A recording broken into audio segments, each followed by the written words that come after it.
ഇന്ന് ഒരു തേങ്ങയും ചെമ്മീനും കൂടി ഉള്ളൊരു വറുത്തരച്ച കറി ഒന്ന് നോക്കിയാലോ. പക്ഷെ തേങ്ങ വറുത്തരക്കണില്ല, പക്ഷെ അതിനെ പറയണത് ആ രീതിക്കാണേ. അപ്പം അതിനായിട്ട് ഞാൻ ഒരു കുഞ്ഞു കഷ്ണം ചേന എടുത്തിട്ടുണ്ടേ. ഒരു ചെറുതാണ് എടുത്തേക്കുന്നത്. ഇന്ന് ഉച്ചക്കും രാത്രിയിലത്തേക്കും കൂടി ഉള്ളത് മതിയേ. അപ്പോൾ അതിന് വേണ്ടി എടുത്തേക്കണേ ഒരു കുഞ്ഞു കഷ്ണം ചേന. ആ ചേനയിലോട്ട് ചെമ്മീനൊക്കെ ഇട്ടിട്ട് വെക്കണ ഒരു രീതിയാണ്. ഇതിനകത്ത് പൊടികളുണ്ട്, പക്ഷെ പച്ച തേങ്ങയാണ് നമ്മൾ അരക്കണത് കേട്ടോ. ഇവിടെ മക്കൾക്കും ഹസ്ബൻഡിനാണെങ്കിലും ഇഷ്ടമുള്ളതാണ് ഈ കറി.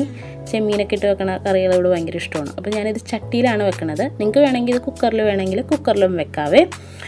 ചട്ടിയിൽ ഇതേപോലെ അരിഞ്ഞ് ചട്ടിയിൽ വെക്കണ കാരണമാണ് ഞാൻ ഇത്തിരി കൂടി ചെറുതാക്കി കഷ്ണം അരിയണതേ.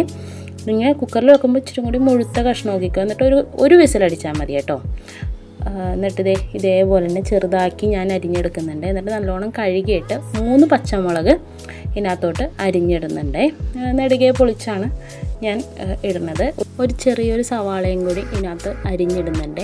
പിന്നെ ഇതിനകത്ത് മെയിനായിട്ട് വേണ്ടത് ചെമ്മീനാണ് കേട്ടോ. ഞാൻ നല്ല പച്ച ചെമ്മീൻ കിള്ളി എടുക്കുകയാണ് ചെയ്തത്. ഇത്രത്തോളം ഇട്ടിട്ടുണ്ട്. ഒരു പിടി കൂടുതൽ ഇട്ടിട്ടുണ്ട്. എന്നിട്ട് ആവശ്യത്തിനുള്ള വെള്ളവും കൂടി ചേർത്ത് കുറച്ച് മഞ്ഞൾപ്പൊടിയും കൂടി ചേർത്ത് അടപ്പത്തോട്ട് വേവിക്കാൻ വെക്കാം. ഉപ്പിട്ടിട്ടില്ല. ഇതൊന്ന് തിളച്ച് കഴിഞ്ഞിട്ട് ഉപ്പിടാം.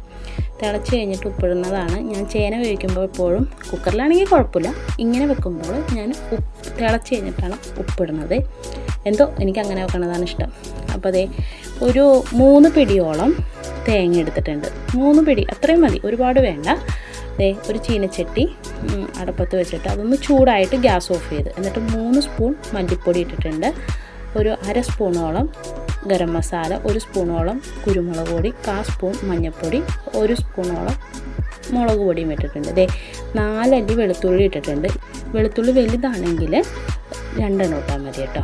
എന്നിട്ട് തീ ലോ ഫ്ലെയിമിൽ വെച്ച്, ചട്ടിക്ക് അധികം ചൂട് പാടില്ല, ഇതൊന്നും മൊരിയാനും പാടില്ല. ഒന്ന് കളറൊന്ന് മാറി വരുമ്പോൾ തന്നെ കരിഞ്ഞൊന്നും പോകരുതേ. എന്നിട്ട് ആ ഒരു രീതിക്ക് നമ്മൾ ഒന്ന് മൊരിയിച്ചെടുക്കണം. ആ മസാല മണം വരുമല്ലേ. ചട്ടി ഞാൻ പൊക്കി വെച്ചേക്കണേ കേട്ടോ. ഗ്യാസിൽ നിന്ന് പൊക്കി പിടിച്ചാണ് ചെയ്യണത്. ഒരുപാട് ചൂട് വേണ്ട. ചൂട് കുറയുമ്പോൾ താഴത്തോട്ട് വെച്ച് അങ്ങനെ മിക്സ് ചെയ്തെടുക്കണേ. ആ ഒരു പാകത്തിന് മതി. ഈ ഒരു കണക്കിനാണ് നമ്മളിങ്ങനെ എടുക്കത്തില്ലേ, ഇങ്ങനെ 3 പ്രാവശ്യമായിട്ടാണ് ഞാൻ തേങ്ങ എടുത്തേക്കണേ. അത്രയും മതിയേ. എന്നിട്ട് നമ്മൾ വറുത്ത് വെച്ച പൊടിയില്ലേ അത് ഇതിനകത്തോട്ട് ചേർത്തിട്ട് നല്ല കുറച്ചും കൂടി വെള്ളം ഒഴിച്ച്, ഞാനൊരു സ്റ്റീൽ ഗ്ലാസ് വെള്ളമാണ് എടുത്തത്. അതിൽ 1/2 ഗ്ലാസ് വെള്ളം ഒഴിച്ചിട്ട് ആദ്യം ഒന്ന് അരച്ചിട്ട് പിന്നെ തോനെ നമുക്ക് വേണ്ട അനുസരിച്ച് ചേർത്ത് കൊടുക്കാം. ചേനയൊക്കെ നന്നായിട്ട് തന്നെ വെന്ത് വന്നിട്ടുണ്ട്. എന്നിട്ട് ആ അരച്ചത് ഇതിനകത്തോട്ട് ചേർക്കാം. ഇപ്പം നിങ്ങൾ വിചാരിക്കുക ഇത് വെളുത്തിരിക്കണമല്ലാന്ന്. ഇത്തിരി നേരം കഴിയുമ്പോൾ അതിൻ്റെ കളറൊക്കെ കറക്റ്റ് ആയിരിക്കും കേട്ടോ. അപ്പോൾ ഇതൊന്ന് കുറുകിട്ട് വരട്ടെ. ആ മിക്സിയുടെ ജാറൊക്കെ ഒന്ന് കഴുകി ഇതിനകത്തോട്ട് ഒഴിച്ചു കൊടുക്കാം കേട്ടോ. കണ്ടോ കളറൊന്ന് മാറിയത് കണ്ടോ. അപ്പോൾ ഇച്ചിരി നേരം കൂടി കഴിയുമ്പോൾ അതിൻ്റെ കളറൊന്നും കൂടി മാറുവേ. അപ്പോൾ അതിനകത്തോട്ട് വറവിന് വേണ്ടി പച്ചമുളക്, ഒരു 4-5 ഉള്ളി വട്ട അരിഞ്ഞതും വേപ്പിലയും കൂടി എടുത്തിട്ടുണ്ട്. ചീനിച്ചട്ടിയിലോട്ട് വെളിച്ചെണ്ണ ഒഴിച്ച് കടുക് ആദ്യം പൊട്ടിക്കുക. എന്നിട്ട് ഉള്ളി ഇടുക. ഉള്ളി ഇട്ടിട്ട് പച്ചമുളക് ഇടുക, വേപ്പില ഇടുക. ഇത് നിങ്ങളുടെ ഇഷ്ടം അനുസരിച്ച് ഒന്ന് വറുത്തെടുക്കുക. അപ്പോൾ ഇതിനകത്തോട്ട് ഇടുമ്പോൾ ഇതിൻ്റെ കളർ ചേഞ്ച് ഞാൻ കാണിച്ചു തരാം കേട്ടോ. നമ്മൾ ആദ്യം ഇടുന്ന കളറല്ല, കുറച്ച് നേരം സിമ്മിൽ കിടന്ന് അതങ്ങനെ പറ്റുമ്പോൾ കളറ് മാറും. ആ ഗ്രേവിയുടെ കളറൊന്ന് മാറിക്കിട്ടുവേ. അപ്പോൾ ഇതൊന്ന് വറുത്ത് വരുമ്പോഴേക്കാളും ഒന്ന് വറുത്ത് വരട്ടെ. നല്ലോണം ഒന്ന് മൊരിഞ്ഞ കളറൊക്കെ ഒന്ന് മാറണം. കരിയരുത്.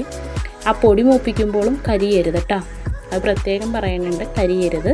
നോക്കി വേണം മൂപ്പിക്കാനായിട്ട്. ഇതിൻ്റെ കളറ് കണ്ടോ, മാറിയത് കണ്ടോ. എന്നിട്ട് ഈ മുരിഞ്ഞത് ഇതിനകത്തോട്ട് ഇട്ട് ഒന്നും കൂടി ഒന്ന് പറ്റിച്ചെടുക്കാം കേട്ടോ. ജസ്റ്റ് ഒന്നൊരു ലോ ഫ്ലെയിമിൽ ഒരു 10 മിനിറ്റോളം കിടന്നാൽ മതി. ലോ ഫ്ലെയിമിൽ ഏറ്റവും ചെറിയ തീയിൽ വെക്കുമ്പോൾ അപ്പം നല്ല അതിൻ്റേതായ ഒന്ന് ചൂടും കൂടി ആറിക്കഴിയുമ്പോൾ ആ കറക്റ്റ് പാകത്തിന് വരുവേ. ഈ കറിയിൽ പച്ചച്ചെമ്മീൻ ചേർക്കുമ്പോഴാണ് കേട്ടോ കൂടുതലും ടേസ്റ്റ് വരുന്നതായിട്ട് എനിക്ക് തോന്നിയിട്ടുള്ളത്. പറ്റിച്ച് വെച്ച ചെമ്മീൻ ഞാൻ ഇടാറുണ്ട്, പക്ഷേ എനിക്ക് അതിനേലും ടേസ്റ്റായിട്ട് തോന്നിയത് നമ്മൾ കിള്ളി അപ്പം തന്നെ ചെമ്മീൻ എടുത്തില്ല, പച്ചച്ചെമ്മീൻ. അതാണ് എനിക്ക് ടേസ്റ്റായിട്ട് തോന്നിയത്. ചേനയൊക്കെ നല്ല സോഫ്റ്റായിട്ട് തന്നെ വെന്ത് കിട്ടിയിട്ടുണ്ട്. അപ്പോൾ ഇതും കൂട്ടി ഇന്നത്തെ ഊണ് കഴിക്കുക. ചേന കണ്ടോ നല്ല സോഫ്റ്റാണ്. എനിക്ക് ഇങ്ങനത്തെയൊക്കെ കറിയൊക്കെ വെച്ച് കഴിഞ്ഞാൽ അപ്പം തന്നെ ഒരിത്തിരി ചോറെടുത്ത് അങ്ങോട്ട് കഴിക്കണേ. അപ്പോൾ ഞാൻ അത് കറി ആയപ്പോൾ തന്നെ ഒരിത്തിരി ചോറെടുത്ത് കഴിച്ച്. പൊടികൾ മൂപ്പിച്ചിട്ട് പച്ച തേങ്ങയിൽ അരച്ച് വെക്കുന്ന ഈ ചേനയും ചെമ്മീനും കറി എല്ലാവർക്കും ഇഷ്ടമായെങ്കിൽ ഇത് നിങ്ങൾ ഒന്ന് ട്രൈ ചെയ്ത് നോക്കണേ. അതേപോലെ തന്നെ ഇഷ്ടമെങ്കിൽ ഒന്ന് കമൻറ്റും കൂടി ചെയ്യണേ.